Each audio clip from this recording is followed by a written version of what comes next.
So guys, welcome back to the channel like always, and I wanted to talk about the video that I recently made about the Nintendo Switch 2 possibly not having backwards compatibility. So let me be perfectly clear about this. In my stance, I talked about this before, but I was pretty candid in the video, so maybe some people think that I don't believe in backwards compatibility. No, I do. I think that's the best thing that you can do. But I'm just not surprised if it doesn't happen, because game preservation really isn't the goal of any company. It's to sell someone a new product. They probably, again, this is just my speculation, but I would assume that selling a new product makes substantially more money than selling a older product. Not necessarily a remake, but I'm referring to just the original product. Some people still want to play, like I mentioned in another video, Legend of Dragoon. Some people still want to play Final Fantasy Tactics. Some people still want to play Tomba, for all we know, and a bunch of different games. But at the end of the day, licensing changes between these companies, so there's that. And technically, if we're being honest, like I said before, offering a alternative, like a digital copy of that game to play on multiple systems would be ideal, or having some type of streaming service similar to Nintendo, where they allow Super Nintendo, Game Boy, Nintendo 64, and other games onto the platform to monetize it. That's still predatory, but you know, it's just not going to happen. And I just want to just bring up some more examples of why this doesn't happen. It doesn't happen in any industry. Like even when it comes to Android devices, I'm an Android lover. When you buy the new Samsung phone, that phone is automatically obsolete the moment you buy it. They're already talking about next year's model. And by 2 years, the cameras, the internal battery, the memory, everything is so dramatically changed, even though it may or may not receive software updates. That's how a lot of cell phones are. Granted, I do understand that cell phones are different than video games. Obviously, video game consoles can last you for decades. I do understand that. But the online service probably isn't going to last you. Now, my suggestion to take care of that problem would have been to never download a game. But remember, some games are only available on certain systems as downloads. You can't find a physical copy. Like I can't buy Blasphemous 2 on the Nintendo Switch, but I do have it on the PC on Steam. So that's one of the reasons why I switched over to PC, because listen, all of my games are still playable for the most part, outside of Operation Raccoon City, which I love that game. It's a terrible game, but I still love it. Me and my wife like playing it. Some games just are not available. These developers are not going to allow backwards compatibility. And when we think of the Nintendo Switch, or the Wii U for all that matter, these systems couldn't play DVDs. They couldn't play Blu-rays. They couldn't do anything. They couldn't even have all the streaming services that are available. Like, I don't know if the Nintendo Switch has HBO Max or not. I don't think it does, but I think it has like Hulu and YouTube and things like that. They don't have all the services. So when I see people complaining about backwards compatibility, yeah, I'm with you when I hear what you're saying, but I'm looking at this on the opposite side of not just the consumer, but also corporate. It's not working for them.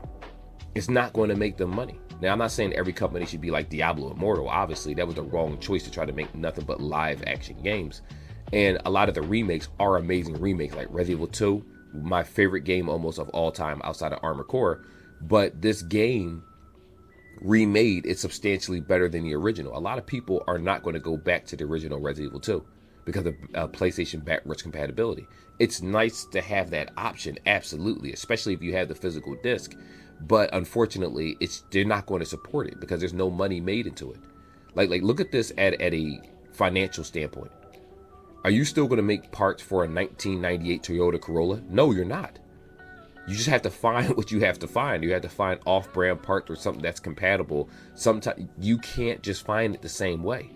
Insurance may total out a vehicle if they feel as if it's not worth it, simply because, yeah, we can fix it, but it's not going to do us a solid at the end of the day. And, you know, it took me a while to think that way. Like, don't get me wrong. I do believe that emulation is the best choice. Now, for people that are wondering, Ian, you're against the consumer. Not really, because everything I have is emulated. I have a full PlayStation library almost. We're talking, I forgot how many gigs it is, but I have it on a separate hard drive, external altogether. And I have multiple copies. I have Super Nintendo, I have Sega, I have so many systems back in the day of the LimeWire days and stuff, where, in the torrent days where you could get away with it when I was younger. Yes, I have all of that stuff. And I still have it to this day, and I'm never getting rid of it, and I'm glad I didn't. I have Sega Genesis, Super Nintendo, Nintendo, a large portion of PlayStation games, which that's the biggest one. Nintendo 64 I didn't really care about. There are some other systems. I have a couple PS2 games here and there. That's what I have. And I knew that it was going to become, we could see actively that every time you buy a new system, for instance, PS3s, some PS3 games could be played on a PS4. Can it? No, I don't think it can, as a matter of fact. Like, I used to download PS3 games. I did have a backwards compatible PS3 that played PS2 games. And I think certain PS1 games were allowed to do so, right? And you may ask yourself, well, it doesn't take that much for them to do that. You're absolutely right. It doesn't. But how many people, honestly, have PS1 games still, compared to the majority that have PS3, PS4, and PS5? Then when the next system comes out, these systems are still supported after a certain amount of time, but they do expect you to let it go. And they treat video games the same way they treat modern tech. It's like, how many people still have a Pixel 3A XL, whatever it's called? Most people don't have it. Some do. Some might still be getting software updates. Like, my wife recently switched out of the iPhone back to an Android. She was using an iPhone XR. No. iPhone 11 under Metro by T-Mobile as a secondary phone for like work and things when she was working her corporate job, right? And she would never switch it out. But it was having problems. It was having issues. It was slowing down and things like that. So when they finally decide to, after 5 or 6 years, to get rid of and never support that old model, people are going to complain about that. I can't believe it. This is happening. That's realistic. Like we have to live in real life. Now, again, I'm not against backwards compatibility. And because backwards compatibility doesn't exist really in gaming, I'm all for emulation. So understand where I'm coming from. But and as a consumer, the option to be able to emulate should be available. Like, these companies aren't even willing to allow you to buy the same game each system. And that's super predatory.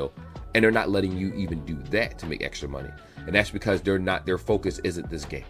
Like, the people that want backwards compatibility, they're not current gamers for the most part. I mean, they are, they are.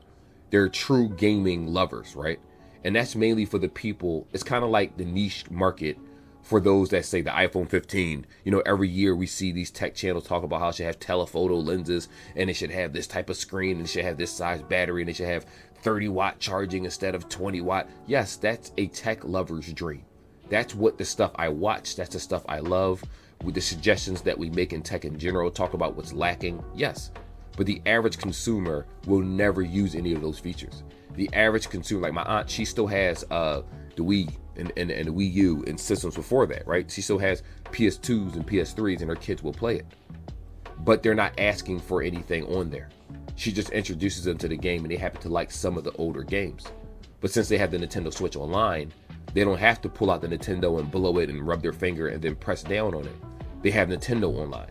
That's why I said PlayStation should have a service that offers online, like a lot of their classic video games, Gecko and God knows Siphon Filter, and all these games that they have the licenses for it, and charge people a monthly fee to play these games. And yes, that is predatory to do that, especially given if you already own the physical disc.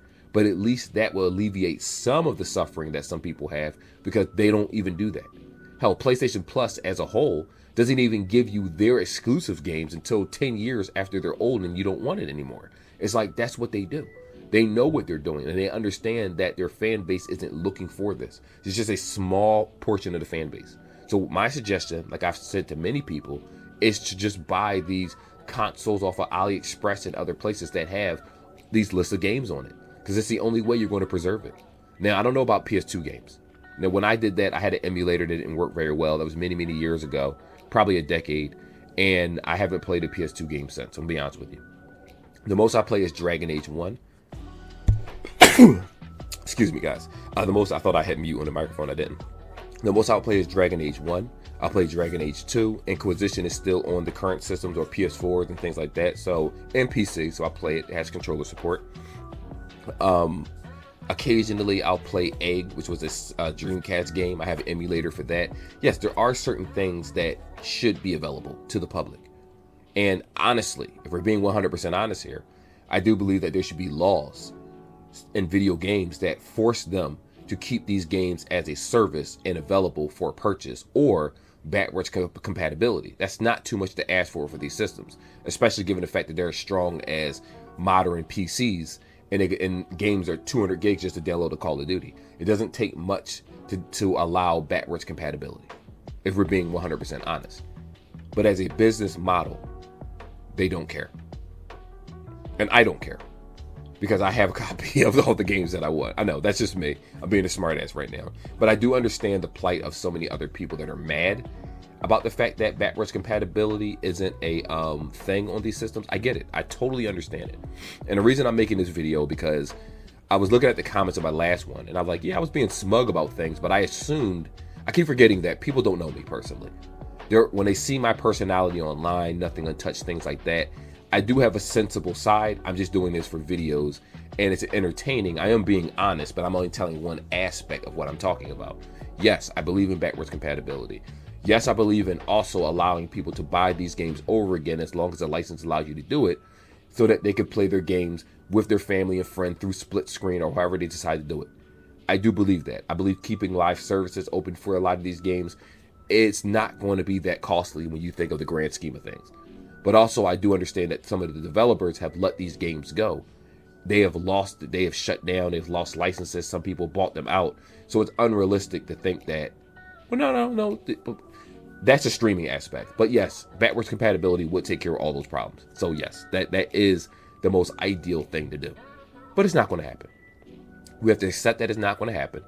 And we have to move on and just do underhanded tactics like buying these pre-made consoles with Mario and Sonic and all these games on it, because the developers and the owners don't want us to actually play them. They want to release it 20, 30 years down the line, let our nostalgia kick in, and then sell it to us all over again. This is no different than Sonic Origins. This is no different than Sonic Mania. This is what they're doing. They're going to re-release these emulated games and resell them back to the public. A lot of us are going to pay for it. Some of us aren't going to pay for it. It is what it is. It's unfortunate, but until, someone, new leadership comes into Sony and Xbox and all these systems, what are you going to do about it? We could complain all we want on the internet, but my solution is to find a workaround and never worry about it again. But to each their own. Some people are willing to put up that work to do so. I know I did. Listen, I can't show it, obviously, because it's illegal.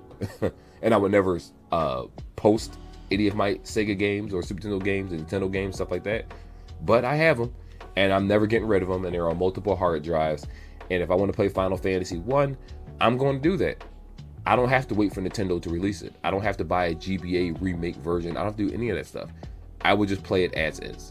And quite frankly, I'll be honest with you, even though I have it and it's available to me, I don't think I'll ever touch it again, because it's just, I love nostalgia, but there at some point, you just got to let certain things go. But anyway, like and subscribe. Let me know what you guys think. I mean, it is what it is. This is my opinion, and I'm not sorry for it, but some people feel like they want to challenge it and say things like, you don't understand. No, I understand exactly where you're coming from. I just have to be realistic. That's all. See you guys in the next video. Till then, take care. Like and subscribe to this channel. I do unboxings, tech videos, and things like that, as you can see. And I started incorporating news amongst other things. So we'll talk about it. We'll see where the direction the channel goes moving forward.